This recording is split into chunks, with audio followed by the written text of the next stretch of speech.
ഈ റസ്മിൻ ഇത് എന്താണ് കാണിക്കുന്നത്? റസ്മിൻ ആങ്കർ കൺട്രോൾ ചെയ്യാൻ ഒട്ടും പറ്റില്ല എന്ന് അന്ന് ജിൻഡോ പറഞ്ഞപ്പോൾ എല്ലാവരും കൂടെ ജിൻഡോൻ്റെ പുറത്തോട്ടായിരുന്നേ.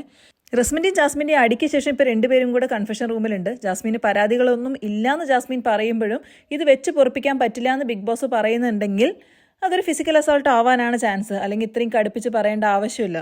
എനിക്കതിലൊരു പരാതിയില്ലാന്ന് ജാസ്മിൻ പറയുന്നുണ്ട് കേട്ടോ. ജാസ്മിൻ സാധാരണ ഗ്രഡ്ജ് മനസ്സിൽ വെക്കാത്തൊരു സ്വഭാവമാണ്. അത് വളരെ നല്ല ക്വാളിറ്റിയാണ് ജാസ്മിൻ്റെ, അത് അംഗീകരിച്ചേ പറ്റൂ.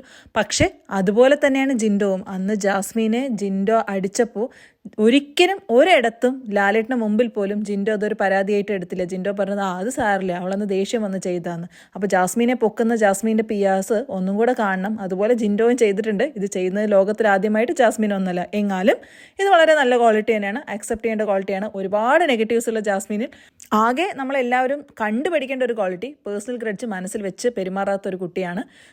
ദേഷ്യമായി അപ്പം തന്നെ കളയും. പിന്നെ പ്രത്യേകിച്ച് റസ്മിൻ്റെ കാര്യത്തിൽ എല്ലാറ്റിനും കൂട്ടുനിന്നാണല്ലോ ഡേ 1 തൊട്ടിട്ട്. പിന്നെ ജാസ്മിനും റസ്മിനും എന്ന് പറഞ്ഞു കഴിഞ്ഞാൽ അത്രയും ക്ലോസ് ഫ്രണ്ട്സും ആണല്ലോ. പിന്നെ പെട്ടെന്നൊരു ദിവസം റസ്മിൻ തള്ളി പറഞ്ഞപ്പോൾ ജാസ്മിൻ അത് നല്ലോണം കൊണ്ടു കാണും. പക്ഷേ ഇപ്പോൾ അതെല്ലാം ക്ഷമിക്കാൻ കാണിച്ച ജാസ്മിൻ്റെ മനസ്സിന് ഒരു ബിഗ് സല്യൂട്ട്.